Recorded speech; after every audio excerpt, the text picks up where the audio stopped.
మకర రాశి వారికి ఒకవైపు ఏలనాటి శని చివరార్థ సంచార స్థితి ఉండడం, కుంభరాశిలో శని భగవానుడు వక్రగమన సంచార స్థితి ఉండడం, వీరికి అష్టమంలో బుధ శుక్ర సంచార స్థితి సంచారం చేయనప్పుడు ఆదివారం అమావాస్య పుష్యమీ నక్షత్ర సందర్భంగా ఎలాంటి విధులను పాటించాలి, ఆనంద సిద్ధి, ఆరోగ్య సిద్ధి, అక్షయ సిద్ధి, వారు ఏదైతే అనుకుంటున్నారో అన్నింటా విజయం సాధించగలగాలో ఎలాంటి విధులను పాటించాలో ఈ వీడియోలో తెలుసుకుందాం.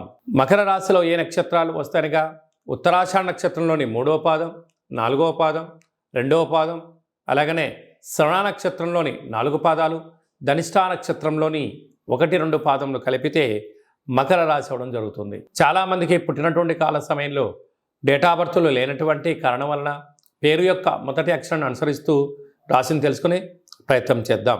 బో, జా, జీ, జూ, జే, జో, ఘా, గి అక్షరాల వారందరూ కూడా ఈ యొక్క మకర రాశి జాతకులు అని చెప్పి గమనించాలి.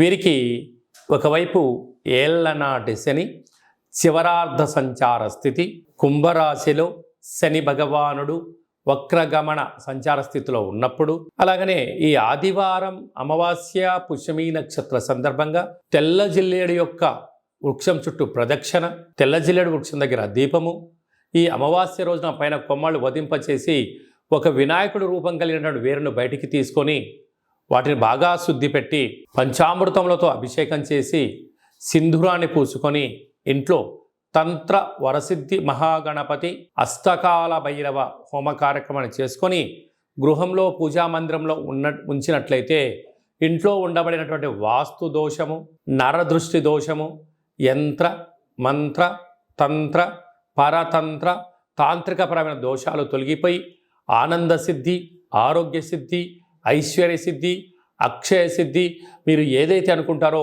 16 రకాల సిద్ధులు మకర రాశి వారు సొంతమవుతాయని చెప్పి గమనించాలి.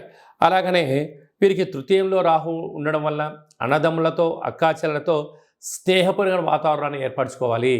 సంతాన స్థానంలో కుజగురు సంచార స్థితి ఉండడం వల్ల నూతనంగా వివాహమైన వారికి సంతాన యోగం, ఐశ్వర్య యోగం, విదేశీయాన యోగం కలుగుతుందని చెప్పి గమనించాలి. సప్తమంలో రవి సంచార స్థితి ఉండడం వలన నూతనంగా వివాహ ప్రయత్నం చేసేవారికి ప్రయత్నం అనుకూలించడం, నూతన వాహనాలు, క్రయ విక్రయాలు యోగదాయకం అని చెప్పి గమనించాలి. అలాగనే డాక్టర్లు, సాఫ్ట్వేర్లు, హార్డ్వేర్లు, యానిమేషన్స్, క్రియేటివిటీ రంగాల్లో ఉండబడిన వారు, ఆహార ఉత్పత్తులు, కిరాణం స్టోరు, రియల్ ఎస్టేటు, జిమ్ సెంటర్లు, వ్యాపారవేత్తలు, చర్మ సౌందర్యమైన వ్యాపారాలు, కేశ సౌందర్య వ్యాపార కార్యక్రమం చేసేవారందరికీ ఇది చాలా మంచి కాలము అని చెప్పి గమనించాలి.